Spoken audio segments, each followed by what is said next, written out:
So guess what? Klaus Schwab, he loves the idea of a future without elections. You think I'm kidding? By the way, a future without elections, that's different than our current system now. How? I'm kidding. Obviously, we still have too much democracy. Here we go.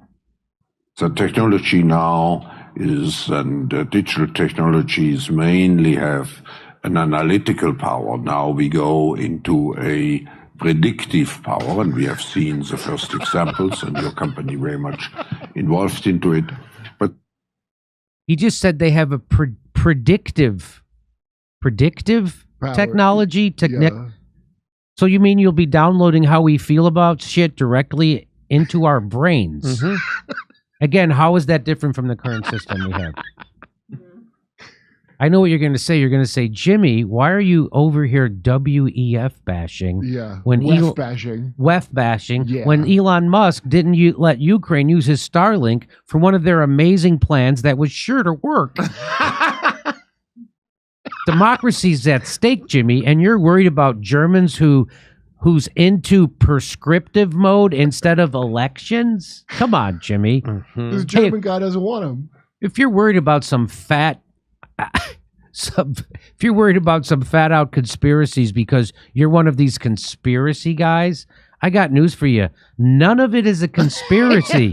They openly talk about this stuff. They do. It's not a conspiracy. We won't need elections. We won't need elections. Watch this. I've seen this before. The technology now is, and digital technologies mainly have an analytical power. Now we go into a predictive power, and we have seen the first examples, and your company very much involved into it. But then the next step could be to go into a prescriptive mode, which means you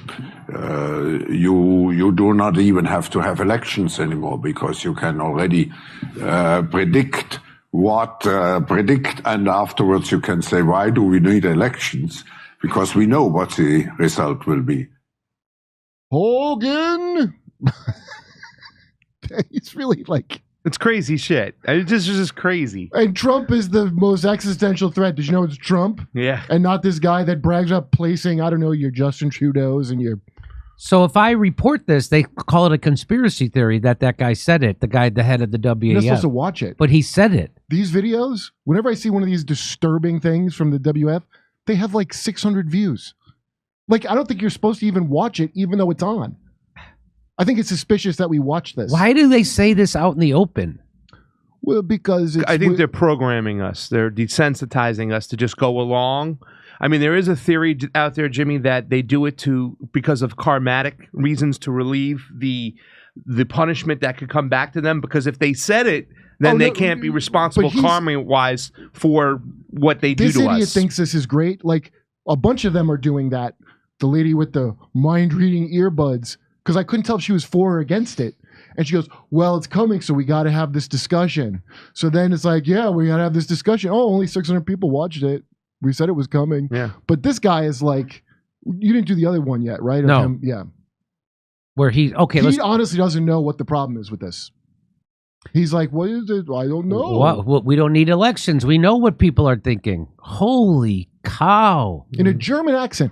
I mean, German accent. The lack of self-awareness. It's a just German to say the villain thing. accent. He's like the perfect But to villain. say it in the Mr. Bond way. Hey, come see us on tour. We're going to be in Tampa, Boca Raton, Orlando, Dallas, Houston, San Diego, Bloomington, Illinois, Indianapolis, and Levittown, New York. Wow, that's a lot of dates. See you there.